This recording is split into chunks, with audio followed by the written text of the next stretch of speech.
Magandang gabi sa lahat, Luzon, Visayas, Mindanao, kung saan kayong panig ng mundo. Andito na naman tayo, welcome back of my channel, Samir Soriano Vlog. May pag-usapan na naman tayong coins. Ayan po, ang coins na mga makakasaysayan, mga old coins na naman. Walang katapusang old coins po para ma-update tayo doon sa mga presyo ng ating mga koleksyon. At bago tayo magsimula sa main topic natin, kailangan tingnan natin ang ating word coins. Ayan po. Meron ho tayong 1 cent Canada. Ayan po. 1968. 1968 Canada. Ayan. Kahit maliit, maganda. Mayroon naman tayo ritong 1965. Canada again, 1 cent. Ayan. Canada. Ayan po. 1965. Meron naman tayo rito, 1867 at saka 1992. 1 cent. Canada rin. Commemorative coins nila yata ito. Commemorative coins. Kasi 2 year eh. Ayan o. Ayan po, 2 year. Kita nyo ho ba? 2 year. Ayan. 2 year. Mayroon tayo uli rito, 1983. Ayan po. Ayan. 1993. 1993, hindi 83. Mali. 1993 pala yun. Ito po, Canada ulit, 1 cent, 1993. 1996 naman ang nakalagay. Mga baliktad ha. Ito. Ayan, tumama din, 1996, Canada. Ang gaganda ng mga portrait nila. Ayan, yung aso. Aga-aga, lulong. Pag-uusapan natin yung ating coins. Yung 1 peso. Ayan po. Ang 1 peso na ito ay nakalasaad doon sa bagong lipunan series natin. Ayan po ulit.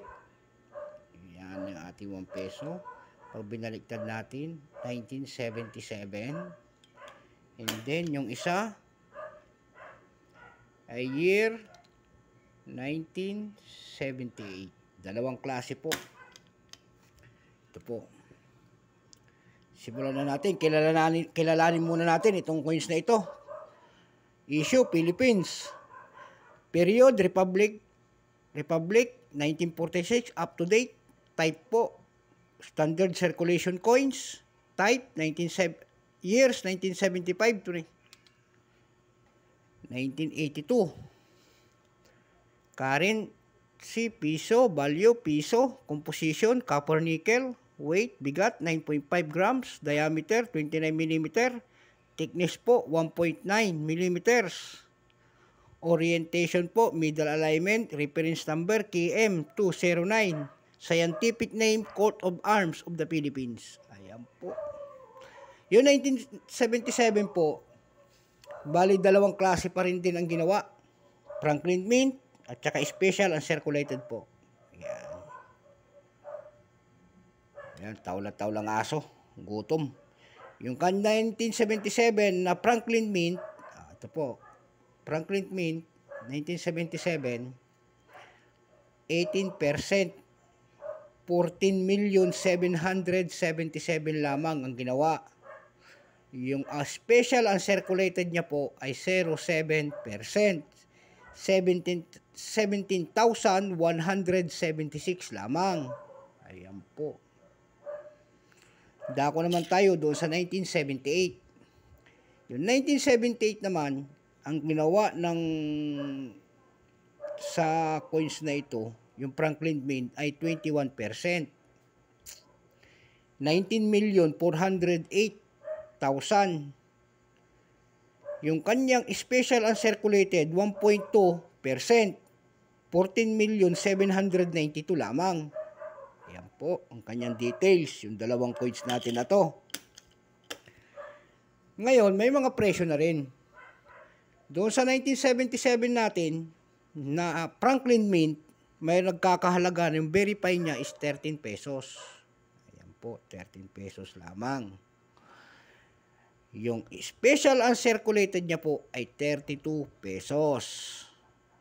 Doon naman tayo sa 1977 special uncirculated po.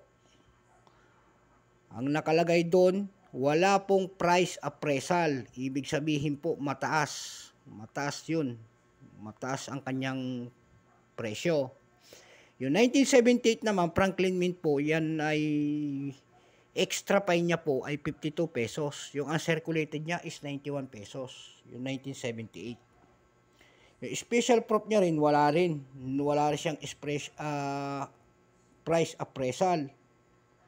Walang maipakita ng Bangko Sentral na mga presyo sa mga platform natin. Ngayon, tumingin naman tayo doon sa mga platform natin.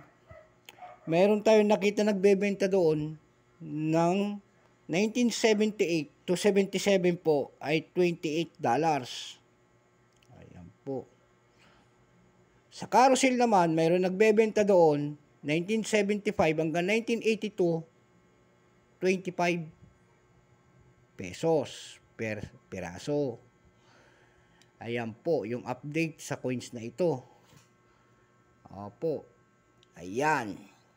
Meron makikita po kayo dyan, 1 peso, Jose Rizal, Republic of the Philippines. Pag ano natin, ito po kanya arap, Court of Arms. Leon, simbolo ng Espanya. Agila, simbolo po ng Amerika. Enyir. Ayan po. May tatlong bituin doon, nakasulat ang Bagong Lipunan series. Ayan po. Ayan po ang shield ng Bangko Sentral ng Pilipinas, ang Bagong Lipunan series. Ayan po. Maraming salamat po sa gabing ito. Special shout out natin sa ating mga magulang dyan, Pangasinan. At natapos na naman ang pakipagsapalaran natin sa coins na ito. At maraming salamat sa nunod ng ating YouTube channel, sa aking FB page. Ayan po, maraming salamat po at magandang gabi po, Luzon, Visayas, Mindanao. Bye-bye.